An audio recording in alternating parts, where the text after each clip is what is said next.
So we're going to do a little intro into the Cold War era after the war. Before we jump into the 1950s, it'll all be kind of tied together though. There are some key terms that you do need to know: Iron Curtain, containment, Truman Doctrine, the Marshall Plan, and Cold War. Now, we have to go back to the end of the war. Actually, before the war officially ends, World War II. In February of 1945, FDR, Joseph Stalin of Russia, and Winston Churchill of Great Britain met together at a place called Yalta for the Yalta Conference. Their goal was to determine what was the post-war going to look like. FDR and Churchill both feared Soviet domination of Eastern Europe and therefore the spread of communism. Communism is not good at all. Stalin, at the same time, wanted to keep large areas of land, and he used the argument that Germany had invaded into Russia twice, and Russia needed a buffer zone to ensure that its enemies could not just invade directly into Russia. So he claimed it was all for defensive purposes. Now the solution, we want to say it was simple, but not really. The solution would be to split Germany into 4 zones until an election could be held, because Germany no longer has a government with the death of Adolf Hitler. So it would be split into the Soviet Union, Britain, the United States, and France. Now, why France gets a piece of these, I never know, because France always gets their butt kicked in the very beginning. Now, the goal was also to split Berlin into these 4 zones. Now, Churchill, Stalin, and FDR were known as the Big Three, and this is their picture. So, Germany looks like this after World War II. You can see we have the red of the Soviet Union. We have the green, which is Great Britain. We have a teeny tiny little bit, which is France. Notice it's up against the French border. And then we have the United States controlling the orange part. I really want you to notice that Berlin is located in the middle of the Soviet-occupied Germany. This plays a huge role in the Cold War and what would happen in Germany's future. So the Soviet Union, big surprise, Joseph Stalin did not keep his promise to hold free elections in Eastern Europe. Instead, he established communist governments, and the Soviets, he actually had troops in the region. Now, Winston Churchill believed that the division between East and West was permanent. In fact, in 1946, he says there is an iron curtain, a permanent division between the East and the West because of communism. He also warned that the Soviets would look beyond Eastern Europe and try to control other parts of the world. So this is the background into the 1950s. It is a very difficult time. Spies and communists, war, civil rights, hula hoops, and Elvis. All of these framed the decade of the 1950s in America. Starting during the Truman presidency, Americans saw themselves realizing the threat of communism, yet also enjoyed all the greatness their country had to offer. So let's start with Truman. Harry S. Truman was forced by the death of Franklin Roosevelt to finish out FDR's term, and then was elected on his own in 1948. As a result of the ensuing Cold War, he developed the Truman Doctrine. The Truman Doctrine said that the U.S. would pledge to aid any country trying to resist communism. Any country trying to resist communism. Now, he also incorporates the Marshall Plan. He also organizes the Berlin Airlift. He deals with the Cold War, establishes NATO, and of course, Korea is a main topic. Now, under Truman, there was a guy by the name of George F. Kennan who came up with a philosophy called containment. In this, the United States would allow the Soviets to have communism, and the countries that were communist could maintain communism. The issue was that the Soviets and communism could not expand beyond those already established borders. So the United States would determine what areas were of strategic importance to them, what areas they needed to maintain democratic control or democratic allies, and the Soviet Union could not expand into those countries. Well, in order to have containment, Truman had to pass the Truman Doctrine, March 1947. This basically commits us, the United States, to help nations that were facing communism by giving military and economic assistance. Now remember what happened after World War I. The world goes into an economic depression. Well, we feared the same would happen after World War II. However, the greater fear was that the Soviet Union would somewhat buy communist support. They would aid in a country and then in return say, well, you need to turn into a communist country. You need to support communism. So we decided that we would give military and economic assistance to hold back the Soviets. Here is a picture of Mr. Kennan. This, however, was not all that was needed. The Secretary of State, George Marshall, saw in particular Western Europe as very, very important to the United States. He believed, as I'm talking about, we have to build their economies back. In particular, we have to prevent them from getting communism. So he created the Marshall Plan.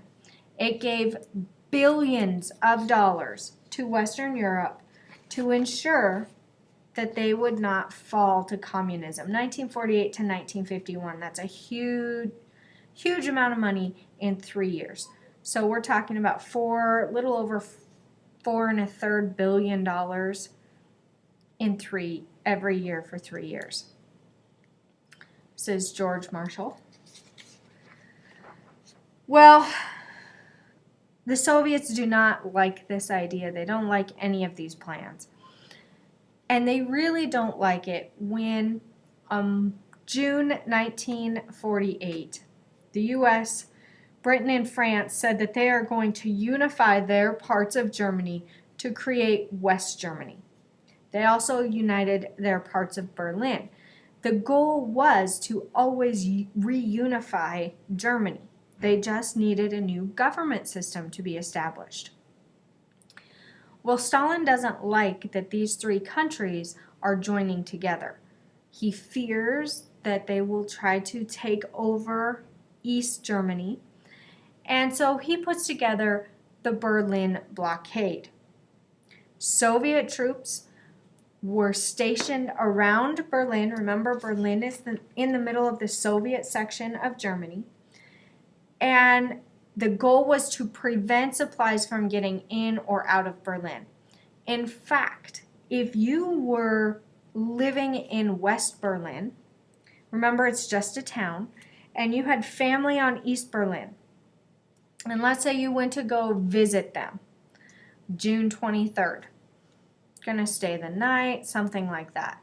There was a very good possibility, in fact, many people stated and told stories that they were not allowed to go back home to West Berlin the next day on the 24th. It was shut down. There was the Russian side, and if you had crossed into the Russian side, you stayed on the Russian side. In response, President Truman organized a massive airlift because supplies could not get in and out of West Berlin in particular.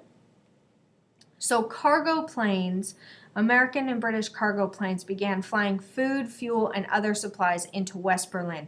Continued day and night for 10 months 2.5 million tons of supplies were dropped. And by May of 1949, Stalin realized that he could not keep up. Here's some pictures. This is a picture of a little girl. She just received a candy drop. That's, again, some more supplies being dropped. You can see them very carefully. Planes being loaded. And those are jugs of milk that will have parachutes attached to them and be dropped into Berlin.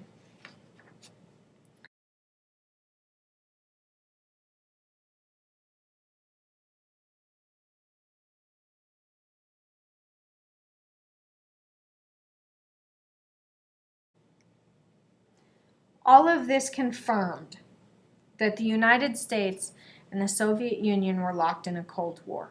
We talked about this, I hinted at this with the dropping of the atomic bomb. Maybe the dropping of the atomic bomb wasn't so much to stop Japan, but maybe it was to scare Russia. So a Cold War literally means that you're enemies, but you don't actually fight ground troops. The United States, under Harry Truman, establishes NATO, North Atlantic Treaty Organization. So countries that are located along the Atlantic Ocean were the main ones to join. However, there were more Western European countries that also joined as well. April 1949. NATO is still up and an organization that plays a key role in world situations today. In response, the Soviet Union puts together the Warsaw Pact between them and any communist country. The goal, once again, we have allies. The possibility, because of nuclear war, nuclear attacks inflicted people with fear, anxiety, and terror. Every family was encouraged to build a fallout shelter in their home. According to the government, this would help improve your chances if an atomic bomb were dropped. In fact, 1 out of every 20 families built a shelter in their home. To help make children feel more prepared in the event of an attack, youngsters were encouraged to duck and cover to protect themselves. My mother remembers doing duck and cover drills just like we do fire drills. She remembers that from elementary. So we're going to watch this little video clip on, it was put out by the United States Civil Defense, and it's a duck and cover film. You and I don't have shells to crawl into like Bert the Turtle, so we have to cover up in our own way. First, you duck, and then you cover. And very tightly, you cover the back of your neck and your face. Duck and cover underneath a table or desk or anything else close by. In Betty's school, they are talking about the atomic bomb, too. Betty is asking her teacher, how can we tell when the atomic bomb may explode? And her teacher is explaining that there are 2 kinds of attack, with warning and without any warning. We think that most of the time we will be warned before the bomb explodes, so there will be time for us to get into our homes, schools, or some other safe place.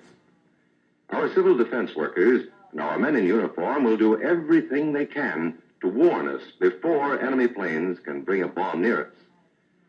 You may be in your schoolyard playing when the signal comes. That signal means to stop whatever you are doing and get to the nearest safe place fast. Always remember, the flash of an atomic bomb can come at any time, no matter where you may be. You might be out playing at home when the warning comes. Then be sure to get into the house fast, where your parents have fixed a safe place for you to go. If you are not close to home when you hear the warning, go to the nearest safe cover. Know where you are to go, or ask an older person to help you. You know the places marked with the S sign? They're safe places to go when you hear the alarm.